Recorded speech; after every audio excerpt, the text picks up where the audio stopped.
अगर आप कनाडा का ओपन वर्क परमिट लेना चाहते हैं और मार्केट में होने वाले फ्रॉड से बचना चाहते हैं तो इस वीडियो को गौर से आखिर तक देखें। ओपन वर्क परमिट का मतलब ये है कि ना आपको LMIA की ज़रूरत है, ना आप पाबंद हैं कि आप जिस कंपनी में जाएंगे वहीं वही काम करेंगे, बल्कि आपके पास कनाडा का वर्क वीज़ा होगा मगर आप आज़ाद हैं। आप चाहें जो मर्ज़ी करें, जिस मर्ज़ी कंपनी में काम करें, इंडिपेंडेंट अपना कोई काम करें, आप किसी को भी जवाबदेह नहीं है। हम लोग इसको अपनी लैंग्वेज में कह देते हैं आज़ाद वीज़ा, वैसे ये होता है ओपन वर्क परमिट। और अगर हम मार्केट फ्रॉड की बात करें तो मार्केट में सिर्फ पैसों का ही फ्रॉड नहीं होता, बल्कि इसमें इंफॉर्मेशनल यानी इंटेलेक्चुअल फ्रॉड भी होता है।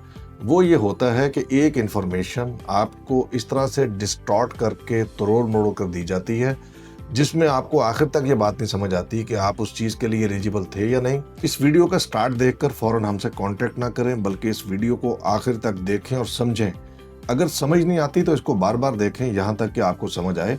देखें, आपके साथ फ्रॉड तब होते हैं जब आप ये नहीं समझ पाते कि आप जो वीज़ा अप्लाई कर रहे हैं वो किस तरह से मिल सकता है। अब मैं आपको बताता हूँ कि पाकिस्तानियों को ये ओपन वर्क परमिट आज़ाद वीज़ा कनाडा का कैसे मिल सकता है। सबसे पहली टाइप ये है कि आपका स्पाउस यानी हस्बैंड या वाइफ ऑलरेडी कनाडा के अंदर वर्क वीज़े के ऊपर मौजूद हैं और वो आपको बुलवा लेते हैं, तो अब उनको तो LMIA की ज़रूरत होगी, लेकिन आपके पास ओपन वर्क परमिट आ जाएगा।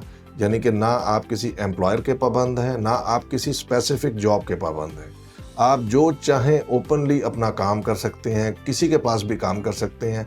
आपको किसी LMIA की ज़रूरत नहीं है। या आपके पेरेंट्स कनाडा के अंदर ऑलरेडी वर्क वीज़े पर मौजूद हैं और आपकी उम्र 18 साल से ज़्यादा और 22 साल से कम है, तो आपको डिपेंडेंट वीज़ा मिल जाएगा। आप जितना अरसा वहाँ पर रहेंगे एज ए डिपेंडेंट, आपके पास ओपन वर्क परमिट होगा। इस तरीके से आपको ओपन वर्क परमिट बहुत आसानी से मिल सकता है। दूसरा तरीका ये है कि आपका स्पाउस यानी हस्बैंड और वाइफ में से कोई एक कनाडा में स्टडी वीज़े के ऊपर है, या आपके पेरेंट्स में से कोई स्टडी वीज़े पर है और वो आपको बुलवा लेते हैं, तो आपके पास ओपन वर्क परमिट आता है। इसको अगर तो हस्बैंड या वाइफ उधर स्टडी के ऊपर है तो इसको स्पाउसल ओपन वर्क परमिट कहते हैं, अदरवाइज इसको ओपन वर्क परमिट कहते हैं। और ये वीज़ा मिलना तकरीबन आपको पाकिस्तान से नामुमकिन है, क्योंकि ये बहुत मुश्किल होता है।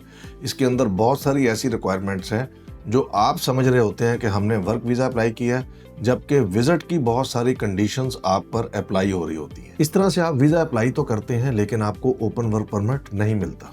तीसरा तरीका ये होता है कि आप स्टडी पर जाते हैं, स्टडी कंप्लीट करते हैं, जो भी डिग्री या डिप्लोमा होता है। डिग्री या डिप्लोमा कंप्लीट होने के बाद लॉ के अंदर होता है कि आपको post graduate work permit PGWP मिलता है। वो एक सर्टेन टाइम पीरियड के लिए होता है, यूजुअली 1.5 से 3 साल का दौरानिया होता है।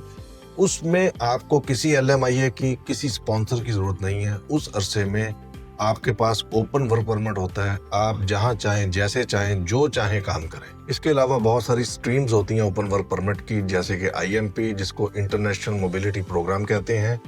मैंने इस पर कुछ साल पहले ये एक वीडियो बनाई थी और मैंने बहुत डिटेल से, बड़े आराम से समझाया था कि पाकिस्तान के 99.99% लोग IMP इंटरनेशनल मोबिलिटी प्रोग्राम के लिए, ओपन वर्क परमिट के लिए एलिजिबल हैं ही नहीं।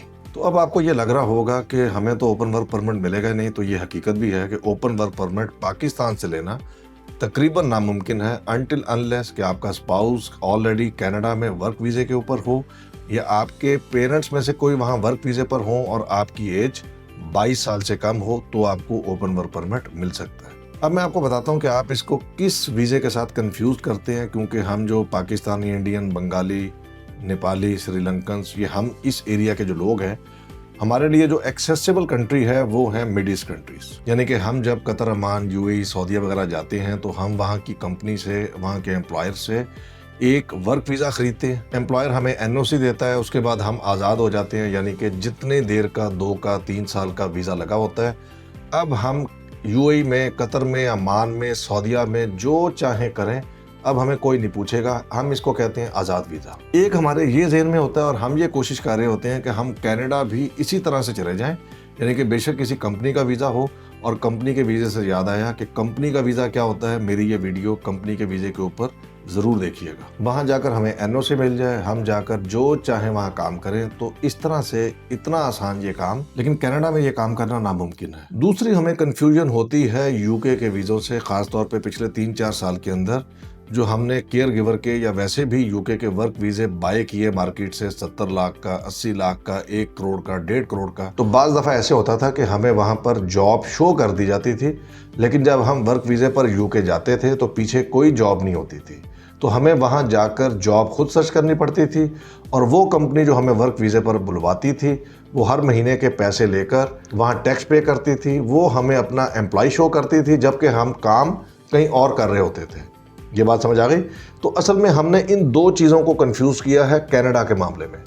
ना तो कनाडा में आपको ऐसे आज़ाद वीज़ा मिलता है जैसे आपको मिड ईस्ट कंट्रीज़ के अंदर यूएई वगैरह, सऊदीया वगैरह में मिलता है, ना आपको यूके की तरह ऐसा एम्प्लॉयर मिलेगा कि जो आपको कनाडा बुलवा ले लेकिन फिर आपको जॉब ना दे। याद रखें, जब जेन्युइनली आपका कनाडा का वर्क वीज़ा अप्लाई होगा तो आप जिस जॉब पर जाएंगे आपको ऑलमोस्ट वही जॉब करनी पड़ेगी, वही आपका एम्प्लॉयर होगा और आप आज़ाद ऐसे काम नहीं कर सकते जैसे हम यूएई, कतर, ओमान, सऊदीया वगैरह में करते हैं, या जैसे हम यूके पर वर्क वीज़े पर जाकर कंपनी हमारी कोई और होती है जबकि हम काम कहीं और कर रहे होते हैं। इसके अलावा वर्क वीज़े पर और बहुत सारी वीडियोस इस चैनल पर मौजूद हैं, उसको गौर से देखें, सुने, समझें और अगर मुनासिब समझें तो हमसे कांटेक्ट करें।